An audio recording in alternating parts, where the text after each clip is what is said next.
situation before multiple times, and it wasn't really anything but the usual. We got 30 minutes, give it our all, and we're the best second half team in the country, and it showed again.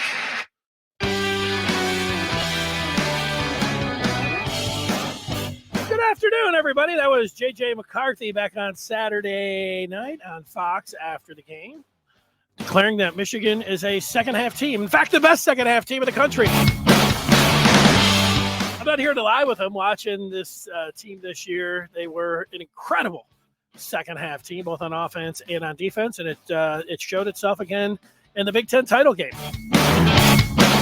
We're ready to get things underway. The Maize and Blues, good afternoon, Michigan football, and we're here weekdays talking about, at 1 o'clock, talking about the latest in Michigan sports, and there's quite a few things to talk about. I got a question of the day.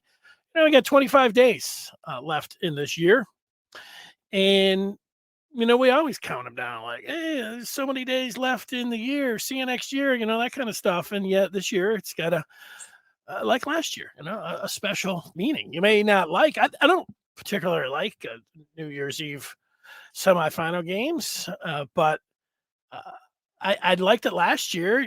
Looking forward to it this year. I don't think like if you're a college football fan, you're a sports fan, and you don't have a horse in the race, or a dog in a fight, or team in the semifinal, I can see how you're like, hey, this is one day of the year. I don't need to. This is weird to say. I was like, stopping myself and saying it slowly, but I'll say it. It's true. As big of a sports fan as I am, it's one of the days of the year that you really don't need sports, because you have New Year's Eve and you have all of the parties, and college football decided, hey, let's go out there and grab it. Let's grab New Year's Eve and make it our own. Like New Year's Day, was, for me and a lot of you growing up, they had, it was a smorgasbord of football all day long, and it was great. Then they, they have it where it is now, where the games are spread all over the place, which there's good and bad about that. I always enjoyed New Year's Day. I still do, but there is something just like having so many games, 4 or 5 to choose from. There's still a lot to choose from. They've just spread it out, and it's like, you don't really watch all those games. And it's true. Like, some of these games, I don't even know the people that are sponsoring them. Never heard of the games, never even know any interest of any of the teams. And, there have been some years that I've only watched a limited amount. I remember one year I screwed up my arm, and there was nothing I could do. I don't think I was working for a week, and maybe I was on vacation, or maybe it was, kind of forced, whatever.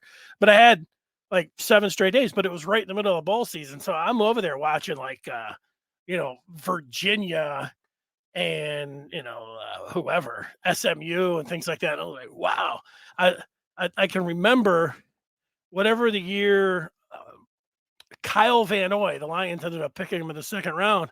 But I remember watching it was BYU, and I think it was San Diego State in the Holiday Bowl. And Van Noy had one of the best games that I've ever seen from a defensive player. Like, he had, double-digit tackles. He had an interception. He had a fumble, forced fumble, recovery, scoop and score. He might even had a batted ball, and it's like 2 interceptions. One was a pick six. This is an incredible game, and I'd never watched him before. I had never heard of him before, but I'm like, man, I hope the Lions pick this guy. Well, they ended up picking him, and he wasn't really any good in Detroit. And he's still in the league, but he wasn't any good in Detroit. But, that you don't need it on New Year's Eve, but with Michigan in it, my plans are set. I know a lot of people like to go out and whatever, different bars, and you get older, you have these ballrooms where, like you get your ticket and you dress up, and they have everything's all set for you. You've got the transportation and everything. And it's a good time. You go out there, you dance, and might have a few drinks, to ring in the New Year's the right way. But, now that if you got football, they're going to change it coming up. So, and then this year, Michigan was gifted. Like you knew that Georgia with number 1 would be staying home and playing in Atlanta. And then when you looked out to Arizona and Glendale and knowing the time difference, you thought, oh, well, they'll make Glendale the late game and they'll make, Georgia the earlier game. So even if you've, thought about going out, not this year, Michigan fan, you're going to stay and you're going to, watch the Wolverines kick off at 8:00, but they changed it up. They got Michigan going at 4. So you could do all of it. You could still go out and act crazy and not act crazy. You go out and ring the new year in 2023. My idea of ringing the new year in this year is, watching Michigan and TCU and then, watching Ohio State and Georgia. And then afterwards, going to bed. And then all day long on Saturday, I guess it is Saturday this year, right? Let me look if that's exactly how it is. I have a calendar right here. No, it just so happens that New Year's Eve this year is actually on a Saturday. So what are they doing? Oh, no, wait. I have to look here. Wait. Christmas is on a Sunday. So that means New Year's Eve is going to be on a Saturday. So New Year's Day will be on a Sunday. I'm getting a little confused. You got to look at the calendar. So that's how it's going to work. I was thinking it was a Friday, but no. So New Year's Eve is a Saturday. All right, let's jump into what we're going to be talking about. I want to remind people that Christmas is going to be on a Sunday this year. The 25th is Christmas, and if you're looking for a gift for the Maize and Blue fan in your life, I've got it right here for you. The gift of the Maize and Blue review this holiday season. Go to michigan.rivals.com and you can get what every Michigan fan wants. The latest news up to the second, recruiting, football, basketball, everything else going on with the Maize and Blue, it is there. So we'll see you over on the Maize and Blue review on the posting board where I like to hang out all day long. Today, we are talking about the Heisman finalist that'll be heading to New York. Blake Corum will not be heading to the Big Apple. Did he get snubbed? We'll discuss that.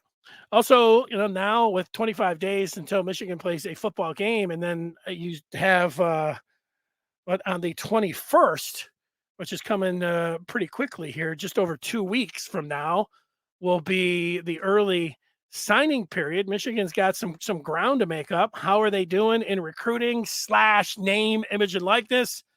That is something that I will explore, give you my thoughts on. But, yesterday the transfer portal opened up, and we will start talking about that. But I do have some breaking news before that. And it comes from Vegas. The lines are out. Michigan versus everybody via Vegas. Who Michigan, when they would line up in the potential national championship game, we know that Michigan's a 9.5-point favorite over TCU, but what would it be like if Georgia won? What would it be like if Ohio State won? We have the numbers here for you. If Michigan, this is according to Caesar Sports, if Michigan beats TCU and advances to the national championship game on January the 9th, and Ohio State beats Georgia, Ohio State then would be favored against Michigan, a team that Michigan beat by, as we know now, 22 points, 45-23 down in Columbus on a neutral field. They would have Ohio State installed as a 2.5-point favorite. Don't ask me exactly how they came up with that number, but that's what a Caesar Sports said, that the Buckeyes would be favored by 2.5. Meanwhile, if Georgia beats Ohio State, which I'm expecting that to happen, that same book in Vegas, Caesars Sports, has installed Georgia as an 8-point favorite over Michigan. Georgia would be a 17.5-point favorite against TCU, 10.5 against TCU if it's Ohio State, but we're not considering those outcomes right now. I could see. I think those. I think both of those lines seem a little off to me. I think I get it. There's in the history of college football, when you have a rematch, you have a decided factor of the team that lost coming back to win. It's a huge percentage of the time. It did not happen with Utah and USC this year. Utah beat USC twice, so just if we're looking at the last one, it didn't bear out to the numbers there in a neutral field. I feel heck if and I think now when you hear people say, well, who do you want, Georgia or Ohio State in the national championship game? That could be a little bit confusing for people because I don't want Ohio State. I don't want to be rooting for Ohio State. But if you're just doing it, which I get, if you're just doing it in terms of how Vegas looks at it, Michigan would have although they would be the underdog in both games, that have a better shot against Georgia. But, are you rooting? I don't think anybody's actually going to be rooting. If they do it, they do it. And then you say, bring them on. But I can't see any Michigan fans being like, hey, go Buckeyes. Can't wait to, take them out again. Or, if it happens, it happens. And it would actually be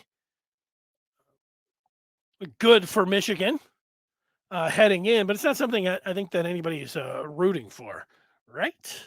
Let's see. Before we get to the transfer portal, let's see where the people are at. I did give you a question of the day as well. I'm throwing a lot at you here today, but I've noticed, we've been doing this show now since not this past November the 1st, but over a year, November the 1st, 21. So we've been doing this for over a year here on the Maize and Blue review at 1:00. And I've noticed that people are able to handle a lot of different things thrown at them left and right. And I don't know if anybody's noticed my new addition here in the studio. I got a picture of rather than Jim Harbaugh. I think I'll be using this one a little bit, maybe a lot, as the bowl season in the next 25 days play out. We'll put him right there for right now. But I had a question for you out there. And the question is, New Year's Eve. I just went through all the hey, pomp and circumstance, parties, all the little hats and glasses. Hey, ring of the new year. Back in the day, who was the guy that was little? Dick Clark, right? Dick Clark, he was on TV for when TV started. And then it seemed like, Dick Clark was like 95 years old. I don't know if he ended up being that old, but he had a great run.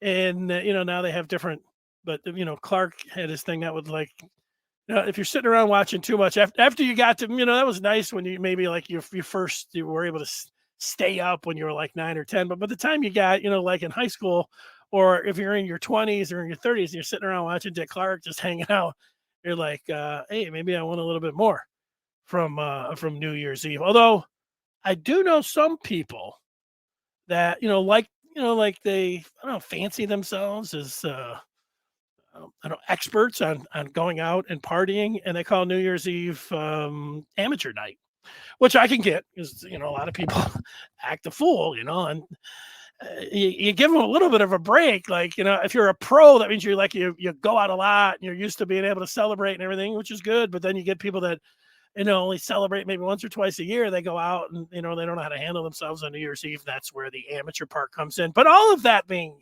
said and stated here, I want to ask you personally, where New Year's Eve 2022 would rank if I told you that Michigan would beat TCU. Now, this doesn't have to just be necessarily sports-wise, but, it can be, you go through and you've had your great New Year's Eve. Maybe New Year's Eve is when you met your future wife or one of your kids were born. I mean, how are you going to top that even with a Michigan TCU when you're not? It might be up there, but it's not going to match it. And I was just thinking of myself, sports wise, like last year, it would be better than last year. I remember I had a memorable party at my house on New Year's Eve, and I told my dad, like, hey, I'm going to have a couple friends over. He's like, all right, a couple friends. But it was way more than a couple friends. It was, completely packed the house and everything else. And everybody got out of there and we cleaned it all up by the time he got home. I don't remember what that was, like 2 or 3 o'clock in the morning, and he didn't say anything. And he didn't say anything the next day. And I thought that maybe I had pulled it off. Like, I had this gigantic party. It was so awesome. And my dad, I told him I was having a few friends over, but it ended up being this gigantic party until I didn't notice, if you went outside, there was snow on the ground and my front lawn was completely, when you have hundreds of people or whatever it was, the snow was all trampled down, all patted down. At the one point he came in, he's like, I didn't get in trouble, but he had pointed out that it looked like more than a few of my friends were out on the front lawn. And so he had, kind of told me that he knew what was going on, but that was very memorable. And, I could tell you about a New Year's Eve in Edinburgh, Scotland, or 1989 in London, ringing in the New Year's with from young ladies from East Germany when the wall had just come down the month before, and you see them counting down, and they're doing it an hour earlier. You do that sometimes when you're over, people are celebrating from different time zones, like that. And that one is the best for me. Be a long story. It's a good one. One day I might tell it, but let's just say, man, it was, there was nothing like Trafalgar Square in 1989, after the Berlin Wall had came down. But I'll put this New Year's Eve 2022 in front of 89 Trafalgar Square in London. It'll be number one for me. So I will put this year's New Year's Eve number one. Now, even in great Michigan football games or Michigan football history, it's up there pretty high. The 89, I'm sorry, not the 89, the 98 Rose Bowl when Michigan beat Ryan Leaf and Washington State, Mike Price, the head coach. Michigan won its only national championship, the modern era. So, that one is, you can't even, New Year's Eve, very special, getting to the national championship game for sure. It's going to be up there, but 98 stands on its own. But would it be bigger than 97 Ohio State, which, is so high on everybody's list because, they won that and it got them into the championship game. It's always been 1-2. Rose Bowl 98, 97, Michigan, Ohio State, 1-2. Now, if Michigan would be able to complete the job and not only win on New Year's Eve and then win on January the 9th over Georgia or Ohio State, then this year's New Year's Eve game and that championship game, they are right there looking 97 and 98, the Rose Bowl, right eye to eye.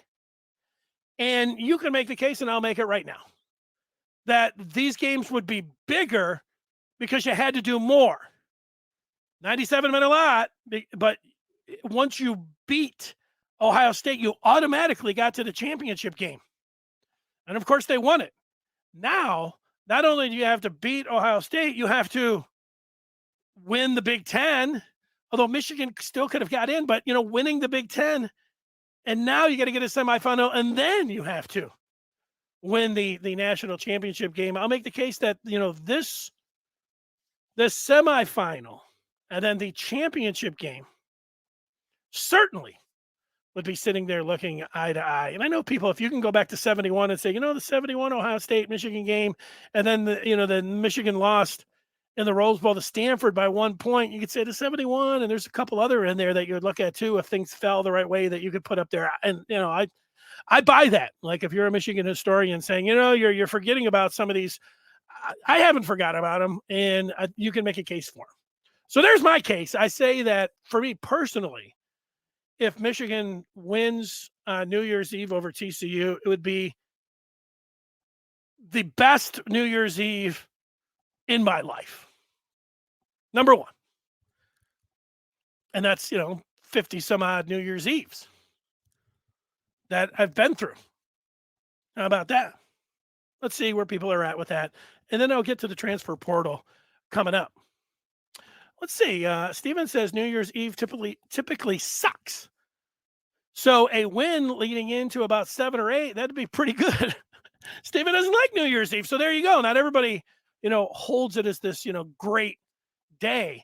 I remember my least favorite New Year's Eve. I was working and I had to fill in on a Pistons Phoenix Suns game where I was your host doing updates. And then afterwards I would do a post game show. And I really enjoyed filling in. I like the home games better. Like I got to sit in the front row at the Palace, right a couple seats down from George Blaha, but in the front row, it didn't matter who they were playing. It's like, man, this is the greatest thing ever. I can't believe I'm getting paid to do this. And then, the road games, I was still getting paid extra, so which was nice. And, there's not as much fun just sitting back watching the game on TV and then doing it. Much better for the home games. But this was the Pistons playing the Suns on the road on New Year's Eve. That game must not have tipped off till like 9:30. So then you're talking about it's over at like 11:30, and I'm doing a post game trying to get people to call in, and I'm counting it down like I'm Dick Clark, like 3, 2, Happy New Year. Nobody called it. I don't think Pistons weren't very good. The game wasn't very good. It was during New Year's Eve, and I left out of there thinking, this is one of the worst New Year's Eves of my life. I remember getting to the road, and it snowed on that particular New Year's Eve, and it was probably like at 12:30, maybe 1 o'clock. And I got out on the roads, and people were driving, and I'm thinking, these people all are acting like they're drunk. And I'm thinking, they probably are. I'm just glad I got home on that one. So Steven, not a New Year's Eve fan. Todd, not as high ranking as a U of M natty would be. I'm with you. Richard talking about Erick All. Well, let's start there. Erick All, okay, with talking about the transfer portal.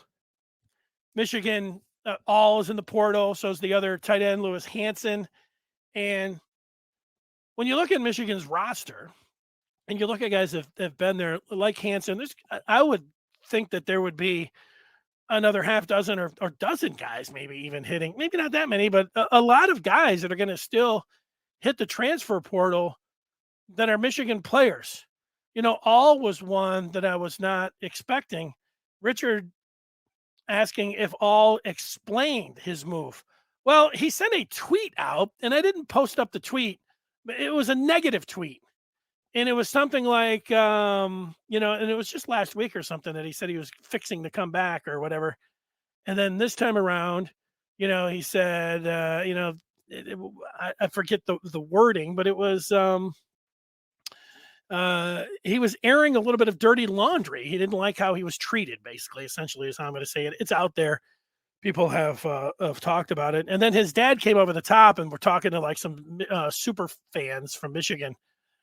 And his dad said, "You don't want to know the truth." And Erick All Jr. and Erick All Sr., you know what? I do want to know the truth. Like Erick All was a big part of Michigan winning the 2021 Big Ten. Erick All made that great play at Penn State, the 47-yard touchdown that I'll never forget in my life. He was voted a captain by Michigan when he went to Indianapolis this year. Watched all of his interviews and listened to him talk about the upcoming season. And, somebody who was really easy to root for. Erick All, great player. Sound like a nice kid and all these. And then last week, he just plays, I don't even know if it was a handful, just a couple,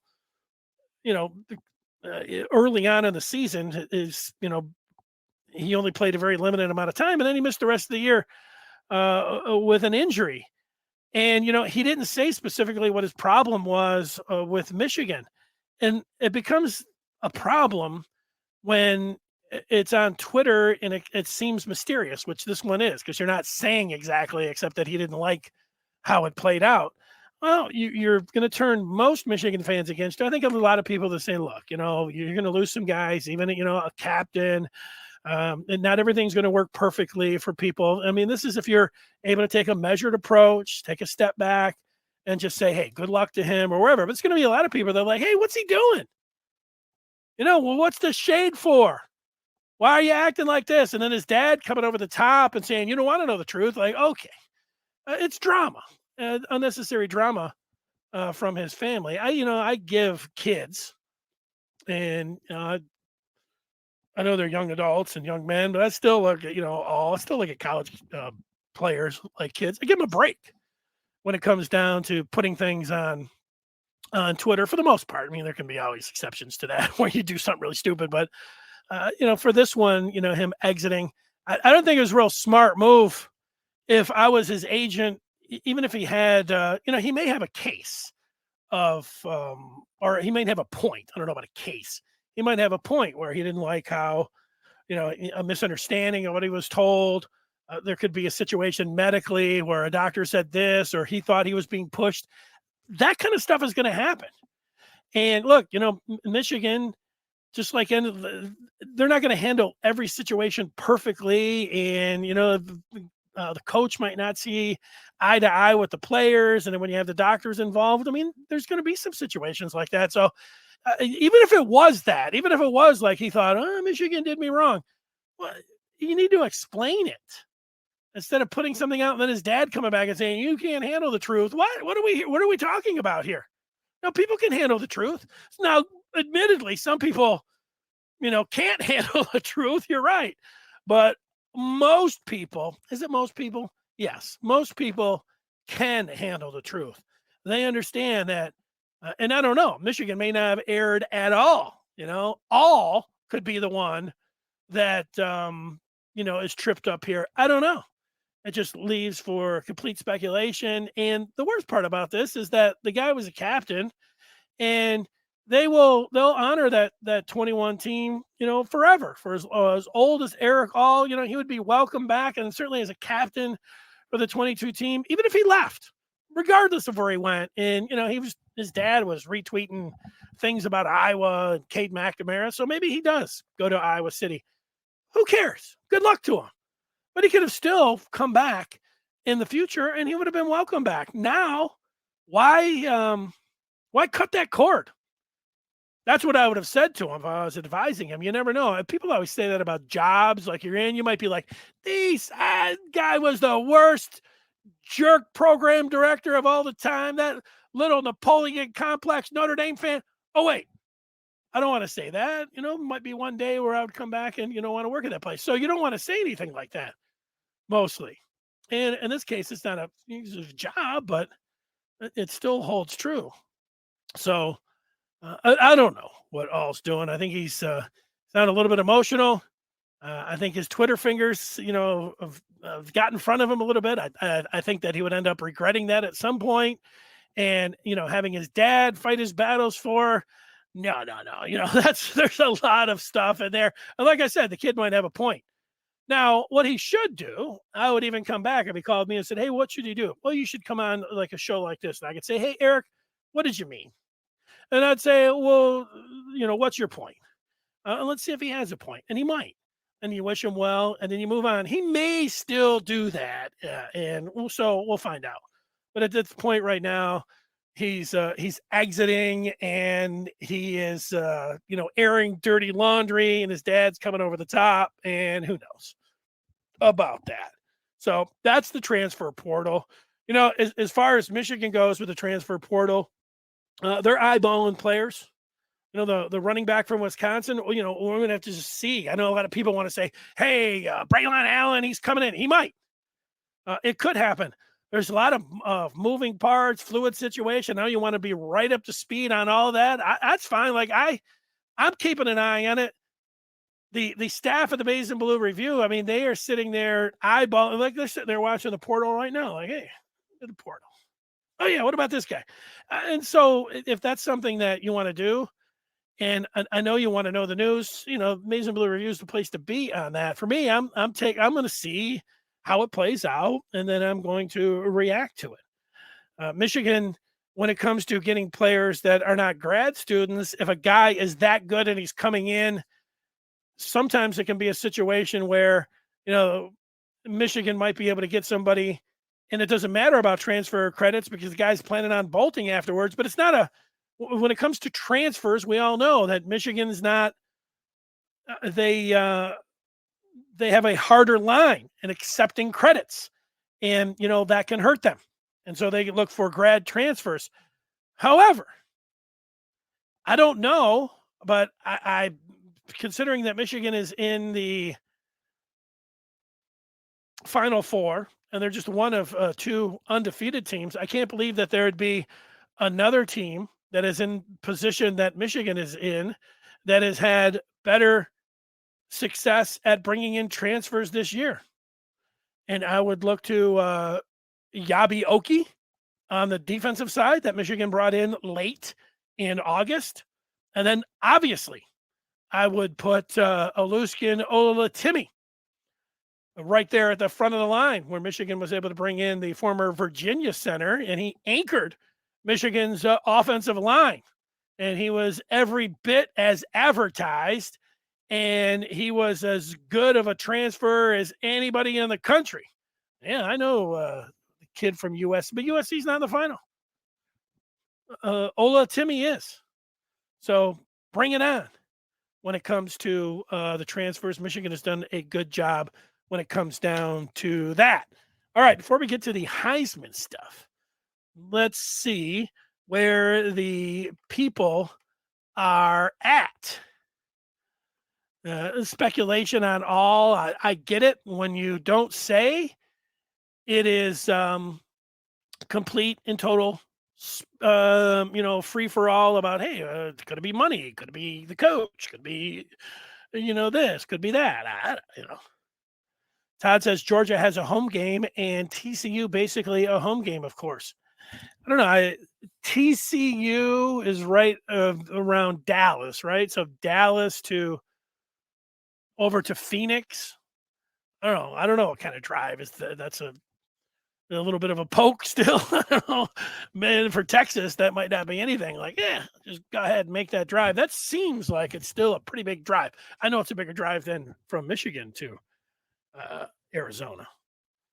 You're saying Michigan will have at least that stadium half full. So, and if I had to put money on it, I would say that there would be more Michigan fans than TCU fans. I don't know. How many TCU fans are there?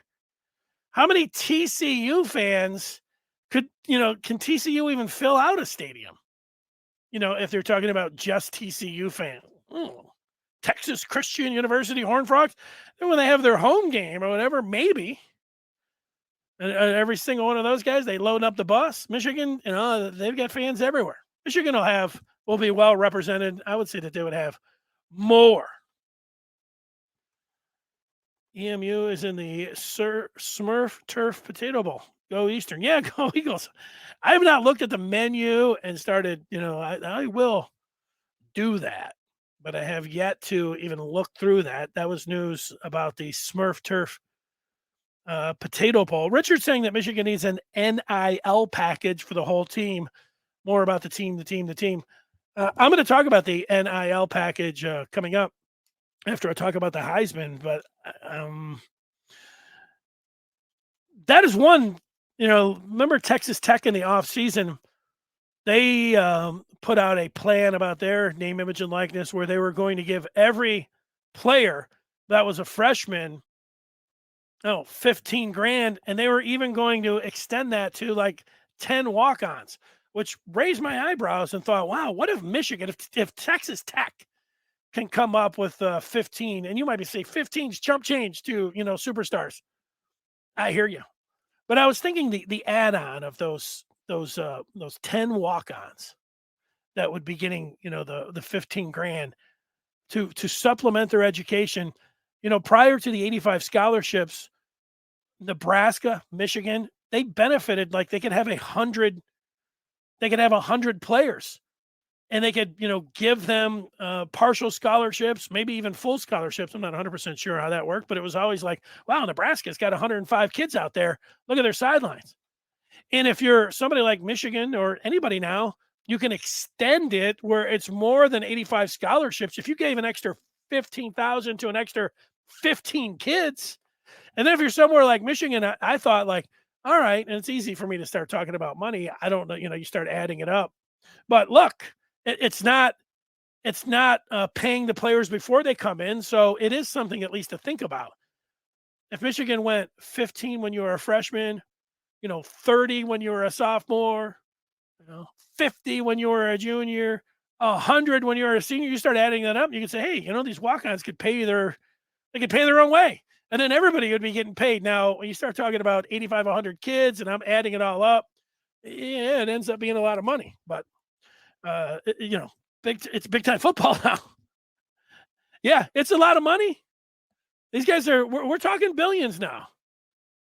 Not the show on Showtime. We're talking about college football billions. So, yeah. In Michigan, I'm anticipating, I'm expecting Michigan. I guess I'm getting into the name, image, and likeness right now. I'm expecting them to open up the treasure chest and get after it for the players that are on this team, and give them close to equal value of what they would be getting in the NFL if they're going to go to stay around.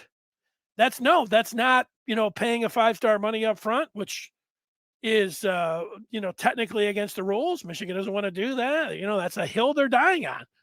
They're dying on it in this year's recruiting class. I'm going to get to that more coming up. Steven says, All, here more speculation about All. I gave you my speculation on All. And, it doesn't really matter until he comes out and says something, speculating about, why he's upset or hurt for whatever. Sure, I'll listen to some of the speculation, but just some of it. Like, what are we going to do? Let's see. Gerald talking about recruits, 6 4-stars, 12 3-stars. That ain't going to make it. Yeah, like people are getting ahead of, the transfer portal and everything else. I have said since the summer, the way this thing, Michigan playing the wait and see game, or Michigan playing we don't want to share the money with the big noters to the players, that doesn't seem like the smartest move to me. I know a lot of the people that are watching this saying, what? Michigan doesn't want to, they want to hoard all the money. They want to keep it for themselves. They don't want to get it to the players. Kind of, that's one of the angles on name, image, and likeness. I have, and you might say this is a very soft, you could even say, I think soft could be a way that you would deem my opinion on name, image, and likeness.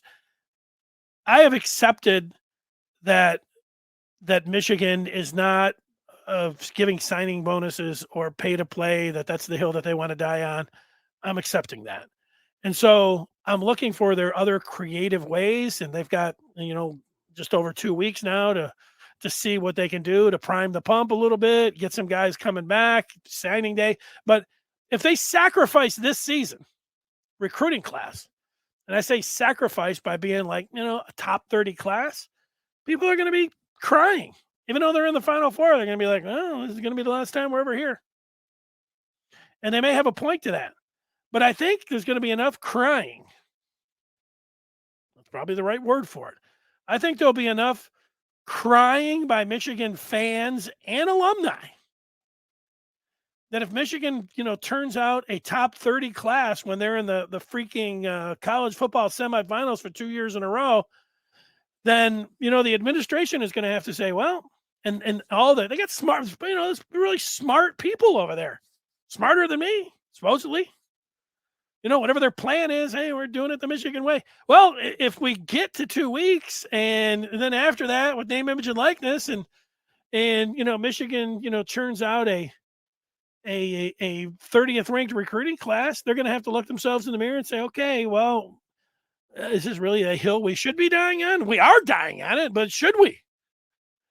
Do we need to die on it? So they'll have to do some real close inspection on, how they feel about if this is the way it's going to go, because winning is supposed to take care of everything. People are going to be like, hey, I want to play at Michigan. The problem is the very top guys, teams are saying, look, here's 100, 200, 300, 400 grand. Come on in. We'll just, you can have this as soon as you get here. You just can't say that we're giving it to you. And they're like, okay. And then they're going to Michigan saying, look, these guys are promising me 500,000. What are you promising? It's like, well, you can go to a dealership and look at some of the guys, and these guys don't want to hear that. Here's my experience and your experience when it comes to professional sports and deals.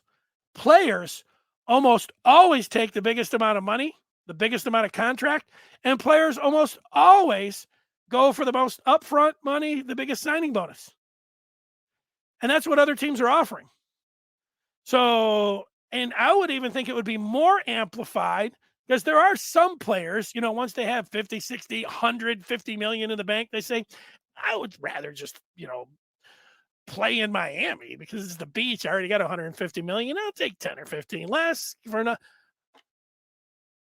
By and large, almost all of these kids, well, how much money they got? Some of them, might come from money, but not the vast majority of them. And so, if they've earned this ranking or rating, and teams are saying, look, you're going to be a millionaire before you even catch a pass for us. Michigan's saying, hey, our experience, that's a tough challenge.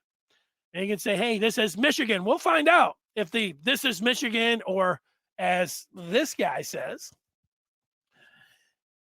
it is, we're going transformational, not transactional. We're in the semifinals. You can make a little bit of money. We're just not giving it to you up front. Understand that? You're not getting the money up front. You have to be here for a while. And look at, that's how you'll be able to get the money. All right? That's how they're going about it. Richard taking a shot at the media and Vegas. Never learned their lesson. Lack of respect and past reputations. Well, you know what? I think, shots at the media, I get that. Shots at Vegas. Vegas is, you know what they're saying, Richard? Let me tell you how my ass tastes, is what they're telling you. They're saying, Richard, they're like, look around. Look around at these buildings. Look at Sin City. Bet your ass off, Richard. Because we put the lines in to make money. We're about straight cash, Richard. We're not here about trying to, appease fans. You know what? Hammer the money line for Michigan if they get there, if you want to go that way. I advise people, to work their funds. If you have money, just like to throw in the air and burn, well, it's fun gambling, but you better be careful. Because those big buildings are there for a reason. Gerald looking into the psychology of Vegas, saying they know what they're doing. I'm a Michigan fan, and I would pick OSU over Michigan in a rematch. Bite your tongue, Gerald. But I know what you're saying. I haven't. I'm going to wait to see what happens on New Year's Eve and watch those games. If I had to pick right now, though, like Vegas is doing, they're putting their numbers out there. If Michigan was getting, what did I say, 2.5 points against Ohio State in a championship game, I'm going to pick Michigan here today.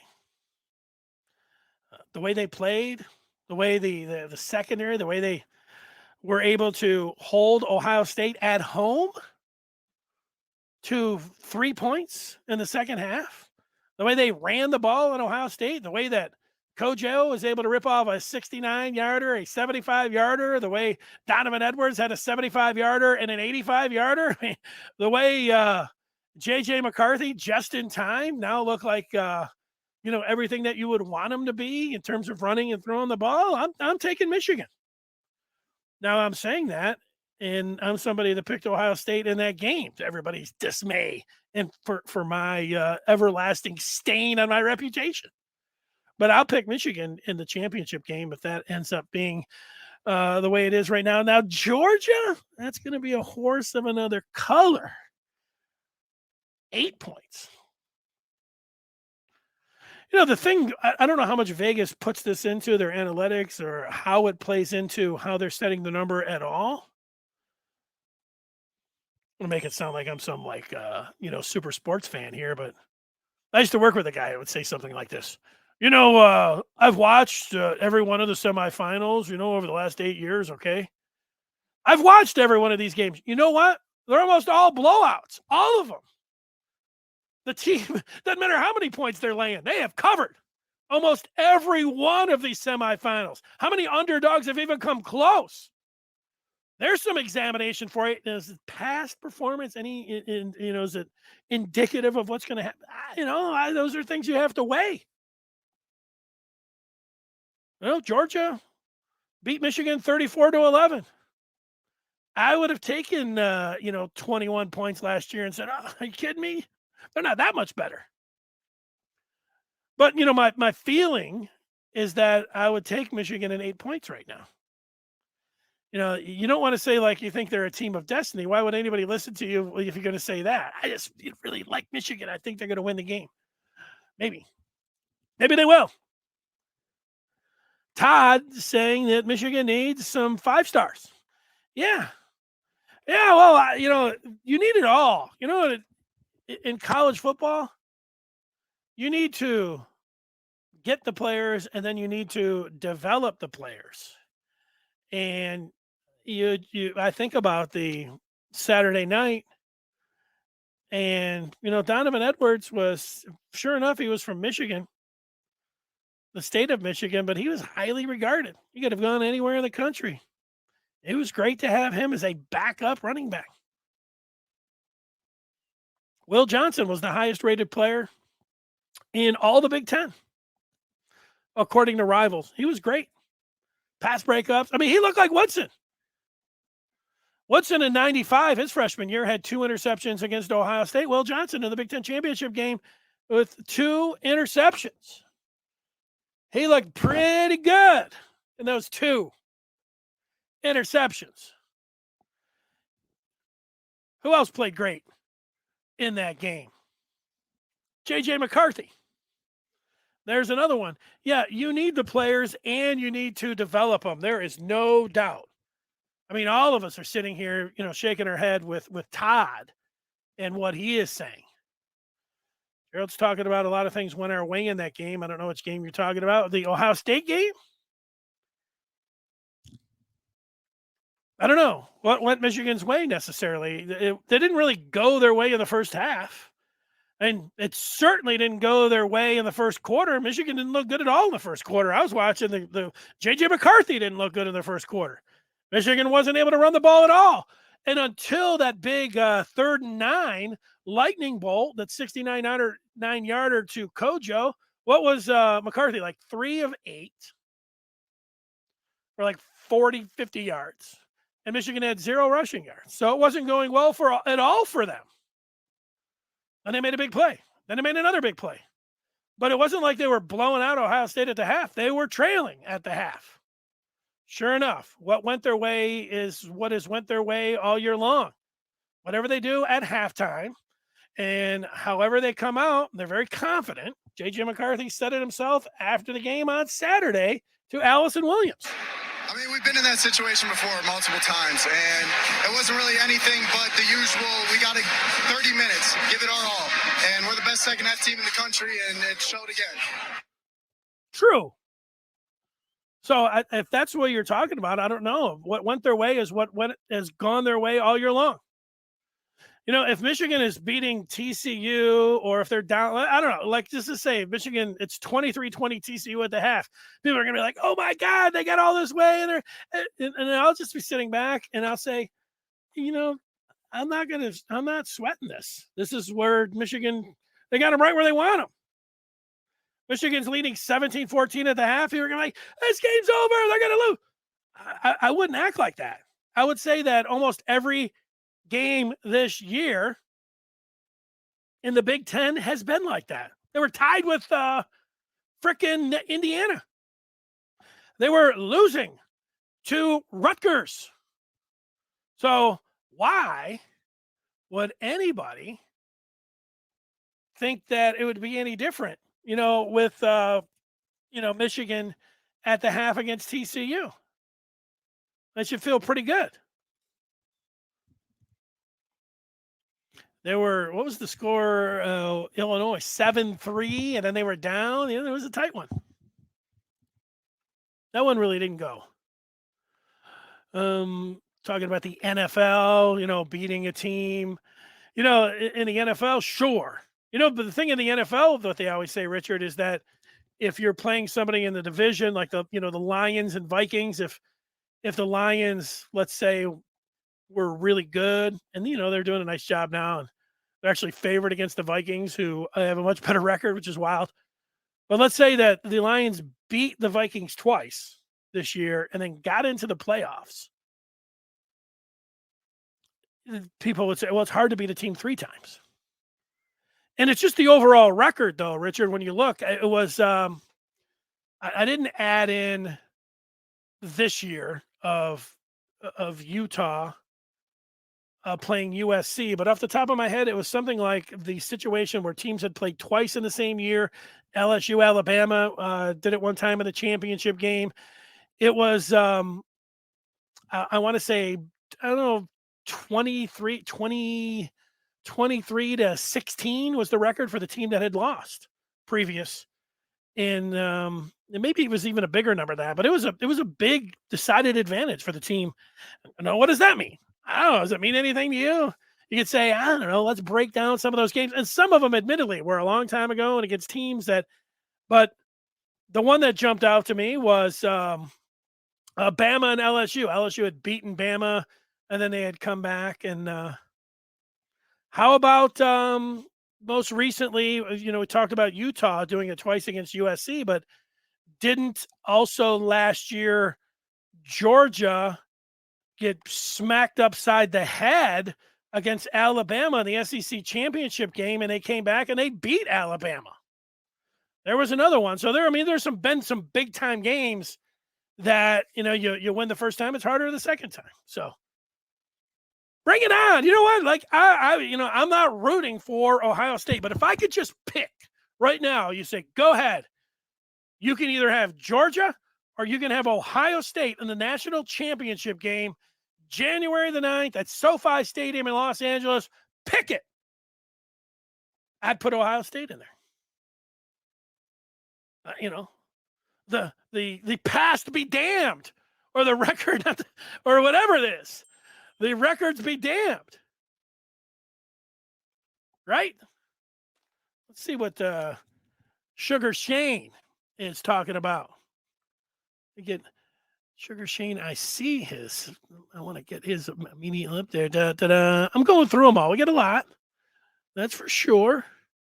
We want to get them all up here. We get some new ones, some old ones. Start at the back, into work from back to front. Can we do that? This is a good problem to have. I don't want to sound like I'm complaining. We have too many people watching now and too much feedback. I'm never going to say that. But let's get to some of it here. Michael saying Georgia and Auburn played a few years ago as well. The Cam Newton's year. Michigan, man, Jason. Jackson Smith Najigba not playing against Georgia just goes to show you that team isn't close and players only care about going to the NFL and not national championships. Well, sure, I can see how you would say that if you're a Michigan fan. He might not be 100% healthy, and I don't know what his status is. So, taking a shot, I think it's an easy thing to say. Bosa did it, as well. But I don't know, Rashawn Gary did that, but he wasn't in a situation, right, where, Michigan was potentially playing for a national championship. I don't know if people really want to hear, like, what about Michigan? Or they just want to look and say, yeah, like, these guys aren't as close. The real truth is, and you might not want to hear this because this is, this is not like, the Michigan man way or everything else. Most of these schools, these are big businesses, and a lot of things are at play here. And every player is a corporation, and the team and everything else. I don't think that most of us and the fans, I'm not acting like I'm, in on all the inside stuff, but most people can't handle the truth of all the stuff that goes on and the different things that are at play here. And the things that Michigan did this year that people are criticizing them for, if that was one of Michigan's rival, all Michigan fans would be looking at, look at these guys. These guys are going, these guys have no ethics. These guys, all of that. My stance is this, is that most coaches out there, they all act pretty similar when it comes down to, trying to get players out there on the field, and most universities do as well. Now, you can point to certain things like Michigan has this, the hill that they're dying on in terms of not wanting to, get any extra benefits before a player comes into school because it's against the rules and they're standing hard. You can say, look at Michigan's got great ethics. And you say Jim Harbaugh really cares about, and all that. Like, hey, that's good. But, there's a lot of that stuff. I let everybody else, I'll weigh in on it. I'll give you my opinion. I just did on that. But I see what you're saying about JSN. Let's see what Sugar Shane is saying. He is hoping 22 New Year's Eve at State Farm Stadium. That's where the Cardinals play. That's where the Wolverines are taking on the Horned Frogs.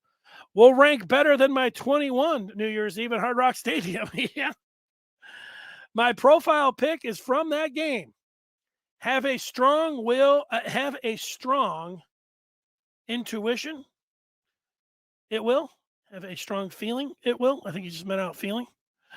Well, Shane, it sounds like you're going to the game. I do expect another picture there from the Fiesta Bowl. And I'm expecting Michigan to win that game as well. And, it's all out there for them. There's no real reason for me to be, going down any weird roads like I just did in the last minute. This thing is looking good for Michigan. Here's some other people that are jumping on JSN and his hammy. Exactly. That hamstring injury will have occurred 4 months ago. Yeah, well, here, I'll make an excuse for JSN. He tried to come back for the Penn State game and, re-aggravated it. And here's one thing that I know about hamstring injuries. The best indicator, the greatest indicator of having a reoccurring or having a hamstring issue is having one previous. And so, look, Jackson Smith-Njigba, is he guaranteed to be a top 10 pick right now? And you can say, how, I don't even know. What are we talking about? $15 million guaranteed? And the possibility that's coming out, even though he should be maybe 100%, he could play, for a championship for Ohio State. He could go out there.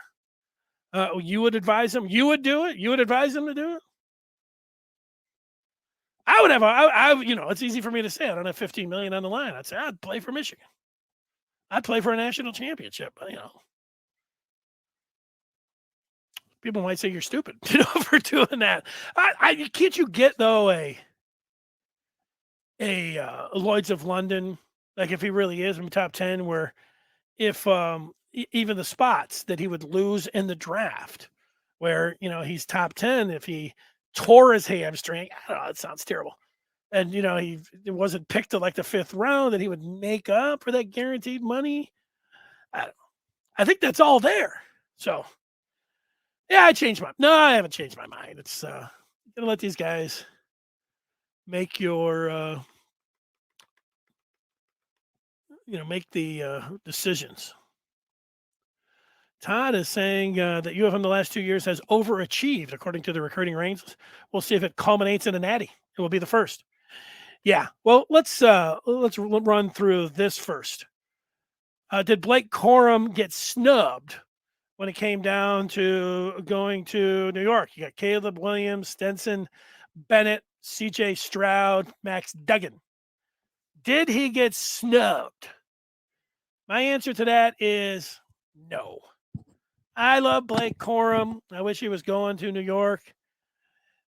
I haven't come out every week and put my my own particular Heisman ballot on there, but I keep one where I rank 5 players all year long, and then at the end, you are just asked if you're a Heisman voter to submit. It says give 3 players. Who is the most outstanding college football player? That's the requirements if you're a Heisman voter. That's what they ask you to do. They don't ask you to say, hey, he's got to be a quarterback. He's got to be on a championship. None of that. Most outstanding college football players, rank them 1 through 3. And, there's a lot of people that rank them differently and all of this. I will tell you how I rank them the final. Here's how I would have handed in my ballot. For the most outstanding college football players, I would have handed in number 1, Caleb Williams. He had USC in that spot for the Pac-12 championship game, hurt, cut his finger. Despite having the goofy fingernails and having the hamstring injury, I thought he was the most outstanding player. Number 2 on that list, even though he lost 2 games in the last play of the game, Bryce Young against Tennessee. Bryce Young all year long, the defending champ. To me, I would have voted him, number 2, as the most outstanding college football player. Number 3, I put Blake Corum on my finalist ballot if I had a vote and would have handed it in. I considered Max Duggan, and I was sitting there watching the Big 12 championship game saying, you know what, if they win this game and the way Duggan has played, I'm going to have to put Duggan. I would have, if they would have won that game, they should have handed it off to him there on the 6-inch line. They didn't, and he lost. I would have put Duggan. That's how close it was. I would have put Duggan in front of Blake Corum, and I would have been, 3 quarterbacks, which everybody is bitching about. Guys that were also on my list, I had Hendon Hooker in by 5 almost all year long. The way that he played against Alabama at Tennessee, that was one of the most incredible performances. The way he was whipping the ball down the field, bombs. I had him number 1 on the list, right there with Blake Corum, 1, 2 after that. But when it came down to Hooker, however you're looking at it, most outstanding, when it's coming down, the push comes to shove and you're undefeated, and then you're playing against another team. The Tennessee-Georgia game was really big for me. If Hooker could have won that game, he could have won the Heisman Trophy. Meanwhile, he didn't play that well. And Georgia and Stenson Bennett, the former walk-on, Stetson Bennett IV, he played tremendous in that game. He got on my radar. But I had Jalen Carter, the defensive player there for the Dogs, in front of Bennett most of the year. And if there was a 5-player ballot, I would have put Carter just in front of Bennett. I think he's more important on the defense. It's always hard, and this is the one thing that you get in for the Heisman Trophy, you don't have to be necessarily a print journalist. They'll give it to broadcasters in the different regions, but there's, I don't know, there's a lot of votes out there, and a lot of different people. How seriously they take it, you assume they're, taking it semi-seriously or real serious, trying to come up with the most outstanding player. But people bitch, it's the quarterback award. All right. It wasn't when Devontae Smith, a couple of years ago for Alabama made all the plays. He deserved the Heisman. There have been, but writers and broadcasters and in the media, they're just like you. What do we talk about? We mostly talk about quarterbacks, and that's the majority of the air in print that is taken up. Quarterbacks. When I was watching Monday Night Football last night, it was the Saints visiting the Tampa Bay Bucks. In the first quarter, as I was sitting back, you know what they did? Tom Brady in Michigan taking on Andy Dalton and TCU. You know, they had the two quarterbacks there. People talk about quarterbacks, the most important position, and people obsess about them. You know, Colin Cowherd, if you've ever watched his show or you're familiar with his work, it's all he talks about are quarterbacks. And Colin would say that's what people relate to.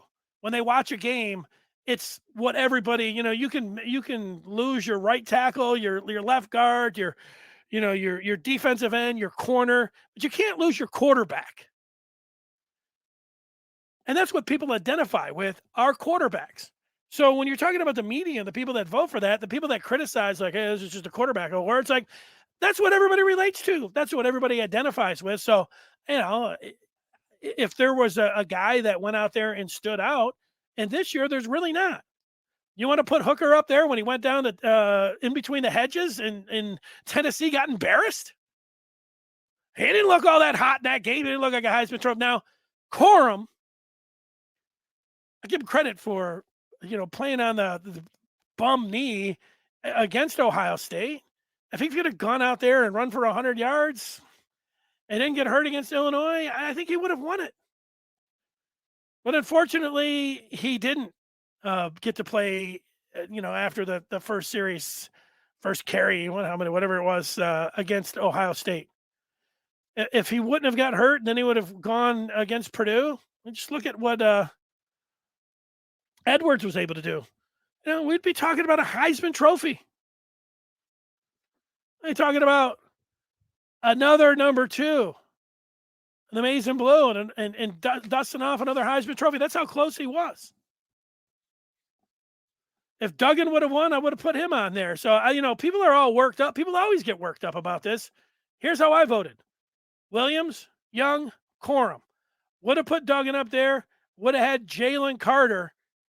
Or, you know, it was him or Bennett. And then Hooker, I dropped off of my top 5 because of the way that he played against Tennessee. That's how I looked at it. Each guy looks at it a different way. A lot of quarterbacks on that list. You know, last year I had Jared Davis, Godzilla, who the Eagles ended up drafting, a defensive tackle for Georgia. You know, they had a generational defense. He seemed like he was the fulcrum piece of the Dogs defense last year. That's why I had him up in the top 5 all year long, even though defensive tackles, and you say he's only a 2-down player. I got ripped a lot for that.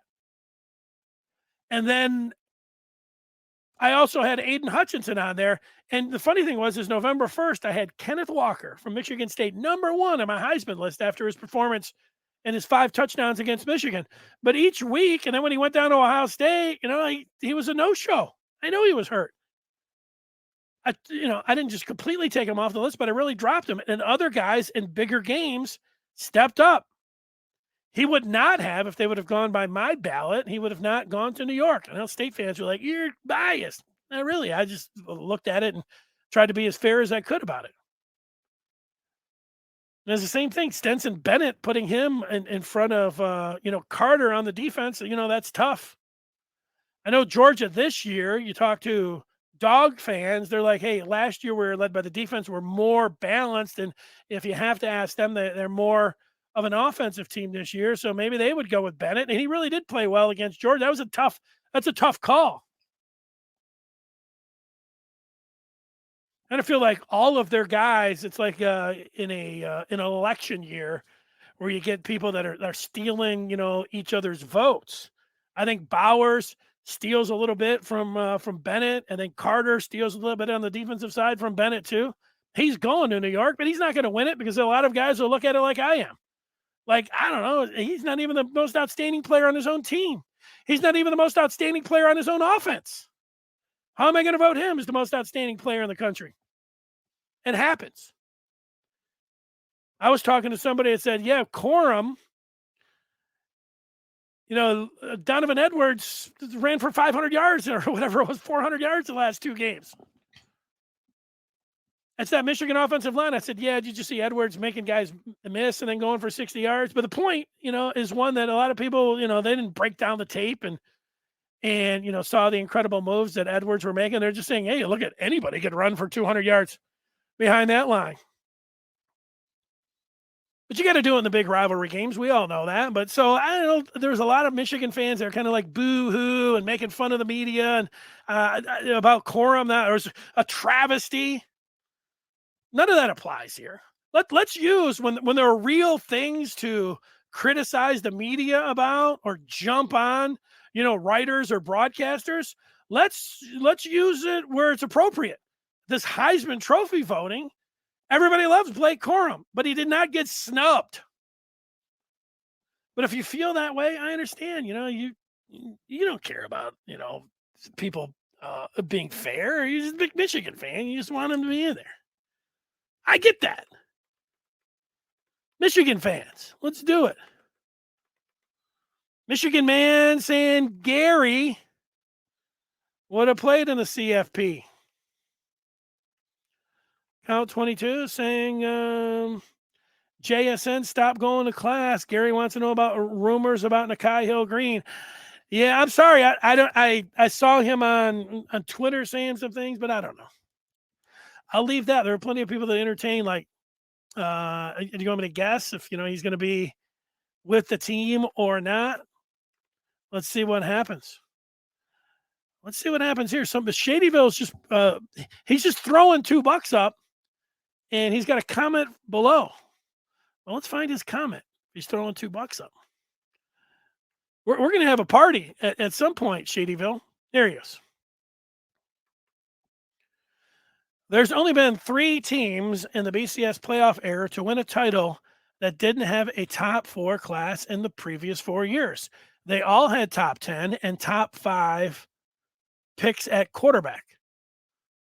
Deshaun Watson, Trevor Lawrence, and Cam Newton. Yeah. Well, recruiting is really important. and maybe Michigan after next year will have a top 5 pick with JJ McCarthy. Yeah. It was only last year that we were sitting here, and this might be the conversation that we'll be having in January, Shadyville, where we'll say, the ceiling for teams that are not in the SEC and Ohio State, for all the other teams in the country, the ceiling is just their conference championship and getting to the college football playoff. You have to be Alabama. You have to be Clemson. You have to be Ohio State. You have to be Georgia. You just can't beat them. They do way too well in recruiting, and they're just reloading. There's just no chance. You can't beat these teams. And so we're sitting here. Is this the way we're feeling about Michigan right now? And it's one of the, I'll say, what Harbaugh has done here, because all of these teams are talking about Michigan's most important player was not the quarterback last year. Michigan's most important player was not the quarterback. It was the entire offensive line and defense, and it was not throwing the football and spreading the ball in a vertical passing game. It was running the football. This is why Michigan has a chance, and that's why will they be able to do it against Georgia? First, they got to do it against TCU. And that was the thing. Georgia's pretty good against the run. TCU, not very good against the run. TCU is a sieve. That's why I feel very comfortable about Michigan being able to get to the championship game. The Horned Frogs, they're stopping nobody defensively. Their rush defense is terrible. It's one of the worst in college football. That's why I feel really good about Michigan. It's a repeat of like the second time I've said that in 10 seconds. We've got a Buckeye. Ooh, look at this. If I put the chat to subscribers only, you won't get spam in the chat. You know what I've noticed, though, MMJ, is that maybe that's something I should do, now that there's a lot more people that are watching this, and maybe, and then I do screen it myself as I'm talking here and being able to put those up there, but it can ruin it if you're involved in the chat. I don't mind. I don't spammers. I don't necessarily enjoy like the bots that are coming in from from the hub or whatever. But if they're like Ohio State fans or Michigan State fans, actually, I've never seen a Michigan State fan. There's been a few Ohio State people in there, but that could be considered. I like your profile picture, Michigan man. That's this one. Maybe I could just do the whole show like this. I could just sit here and we could just talk and ask Jim Harbaugh questions. I should get this on a stick. I'll work on that. I could also just put that picture up on the slide. Let's read some more feedback here. Look at the wide receiver from Bama. The Lions picked up. JSN is a first-round wide receiver. They're talking about Jamison Williams. Yeah, look. Jackson Smith-Njigba is one of the greatest wide receivers I've ever seen. Now, his 40 time, he reminds me of Jerry Rice, the greatest football player that I've ever seen. Now, Tom Brady, because of what he has been able to accomplish, including last night, which was another feather in his cap, coming from behind when I thought that game was completely over. He has emerged now, and it's been like that for a while.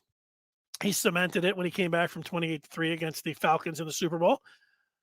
But Jerry Rice is, I didn't see Jim Brown. Jerry Rice is the greatest football player I've ever seen. Barry Sanders was the most electric running back that I've ever seen. But Jackson Smith-Njigba is just great. But like Jerry Rice, I bring him up in the comparison, is that he is not expected to run like some 4.4, sub 4.4, like Jamison Williams. He's so I wonder. I mean, I still think that he'll be a first rounder. He might be a top 10 pick because he looks great. Everything else, except he doesn't have the combine speed. That's going to be the interesting part when it comes down to JSN. And maybe JSN's agent is telling him, dude, if you get out there and run a 4.4, you're a top 10 pick guaranteed. And you hurt your hamstring. I don't know. That's where we're at. All right. We're going. I am imagining this. The original. Imagine JSN with Amon-Ra St. Brown. Imagine Jamison Williams with Amon-Ra St. Brown. I don't have to imagine it. I'm going to see it this Sunday when the Lions take on the Vikings. As Williams is eligible and got out there and got his feet wet last week against the Jags, he's ready to go on Sunday. That's exciting. Jesse thinks Hooker and Corum were snubbed. Yeah. I think because they got hurt, they were not snubbed. And the way Hooker played against Georgia would be my argument against you, Jesse. Like, did you watch Hooker? Did you watch Tennessee play against Georgia? I mean, how could you put Hooker in front of somebody from Georgia? He wasn't outstanding at all in that game. In fact, he was mid. He was mediocre in that game against Georgia. If Hooker wanted to win the Heisman, he needed to perform against Georgia. If Corum wanted to win the Heisman, he needed to perform against Ohio State. It's really as easy as that. It's a very subjective award. It's fun to argue, I think. I don't think Corum was snubbed, but, I understand Michigan people feeling like that will happen. Shadyville saying that Duggan is more valuable to TCU than Corum is to Michigan. That's true. Remember, it doesn't say who's the most valuable player in college football. That's not the the qualification that they give to Heisman voters. It says, who's the most outstanding player in college football? And look, I was ready to put Duggan in front of Corum if TCU would have been undefeated. That's how close it was for me. SP. When JJ is done, he will be a first-round pick. He makes all the throws, just needs to work on the deep ball more. He extended plays and can run. Yeah, well, let's talk about. Let me think about that. JJ will be a first-round pick. Yeah, I think so. What I hope happens here is that there's a story, and I'm going to be getting to this tomorrow. Keep thinking, I'm getting rung up here that there's going to be more guys in the transfer portal, but that's not what's happening. What was it? Oh, McCarthy. I saw a story today. I'll give you a little tease of what we're going to be talking about tomorrow, and it is about the transfer portal. And it came from the Reese's Jim Nagy, who's a former Wolverine. He runs the Senior Bowl. He's talking about money being thrown around, $5 million plus. That's thinned out the quarterback class. Next year, if McCarthy, has a great year, he'll have a decision to make. Is Michigan at that point? They don't have to worry about paying any upfront money or signing bonus. Is Michigan going to be ready to bring?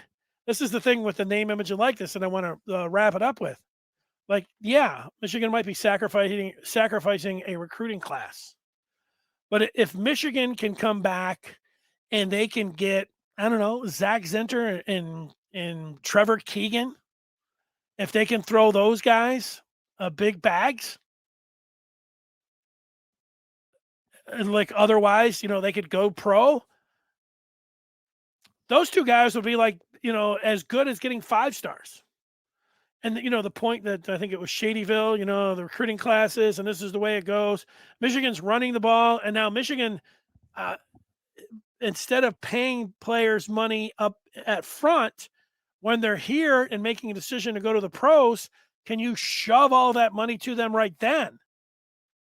These guys would be worth their weight in gold in offensive line coming back, both of your guards. If they could, pay these guys millions of dollars. And then what about next year? Instead of giving $5 million, that sounds crazy. It is crazy. It not only sounds crazy, it is crazy.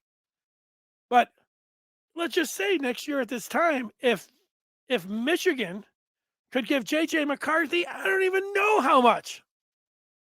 I'll just $10 million to stay for his senior season at Michigan.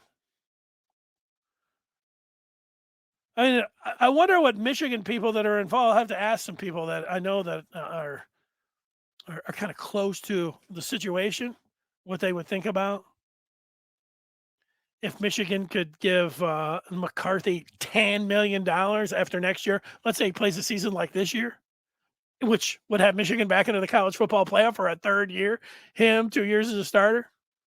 How much is that going to be worth?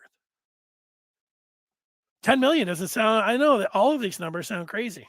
The numbers I think are going to be for people, you're a college football fan and you get the transfer portal and you got name, image, and likeness. There were all those numbers in the summer. They were like this that were getting thrown around. It was like, actually, they weren't that big. And the guys you don't have to report the money. So it's just people saying things like, hey, so-and-so's getting this much money. And you don't really know. But when Jim Nagy says, have heard upwards of 5 million plus for some skill players. He's not, this is not somebody that's, prone to he's not like Darren Ravel or something just trying to, lead you down some salacious, Twitter, rabbit hole. Maybe 10 million, what we're talking about, that maybe that is something that could happen. I know it sounds crazy because it is crazy, but that's what I'm talking about. And that's where, when it comes down to recruiting And with Michigan, they've got the early signing period. You've got name, image, and likeness. Is Michigan?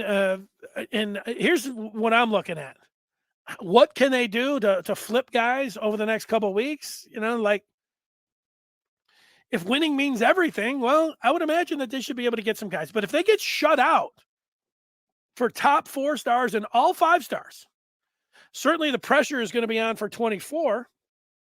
And the pressure is going to be on the administration because the fans, even though Michigan is in the college football playoff, fans are going to be crying. Oh my God, you guys are so stupid. I mean, this is what they're going to be saying. You guys, I hope you enjoyed it. I hope you enjoy your stadium. I mean, like all the negativity is going to come out. And I said, I'm going to let Michigan sacrifice a class because maybe they're going to spring it on players that are already here and they're going to bring them back. And is getting Keegan and Zinter back for $4, $5, $6 million? Is that would that ease your pain of not grabbing a 5-star offensive lineman or something like that? You want both. I get that. You want both. But I think that they're finding out if they're going to be able to do it. If winning solves everything, is it going to solve the recruiting? Can you afford to be a top 30 class? You wouldn't think so, but it really puts the focus on next year, and it would put the focus almost directly on Jaden Davis. Jaden Davis coming in he's a 5-star quarterback. Is he really coming into Michigan with Michigan not offering any upfront money? And he's just going to come on in and he's just going to want to be a part of the Wolverines. And, this guy might, if it happens, he might be sitting around saying, we love this kid. This kid is about transforming the team and is about the experience, and he's not all about the money. But we'll all wait and see on. It is fascinating. I know it's not fun for people that are thinking are you kidding me? You got to strike while the iron's hot. I don't know what this means. Sometimes I just start throwing things up here in mid stream, and I don't know what people are going. People are asking about guys that are going to the pros and everything else. Well, we have to wait and see. What's Michigan? Is Michigan making their pitch with name, image, and likeness for guys that are thinking about going to the draft? Does Michigan have a plan for players that that are going to be that second and third round or second to fourth round? Are they ready to take money and give it to these players so they come back to Michigan? If that happens and Michigan's got a 30th ranked recruiting class and these guys are all wanting to come in and play for Michigan and, and be here for a couple of years and be part of something, and they know they're going to get paid off, you might say, wow, Michigan's pretty smart. Look at the Michigan way of handling name, image, and likeness.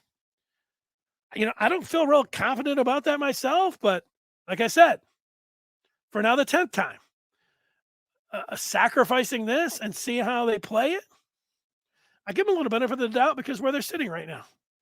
Believe me, if Michigan would have lost to Rutgers and then went down to Ohio State and would have lost that game and we're not in the Big Ten and we're sitting here with a top 35 class, do you think I would just be sitting back and saying, well, let's just let's just give these guys the benefit of the doubt? At some point, you get the benefit of the doubt. And you get it by going out there and doing it on the field and winning. And they have done that. So I'm going to cut them a little slack. All right. I guess I could sit here all day. I've sitting here all day as it is. We got more for you coming up tomorrow. We will talk about, name, image, and likeness. We'll look at Michigan. We'll look back at the season. I'll come up with some kind of question about this season and the Final Four, and then anything that pops up over the next 24 hours, we'll be ready to go. People want to know, is this guy going pro? What's the transfer portal? There's a lot of balls in the air. Let's go. Check out the Maize and Blue review. You want to know like all the balls that are in the air, where they're flying, what's happening to them all the time? We get it covered there. So check it out. Until tomorrow, thanks for watching.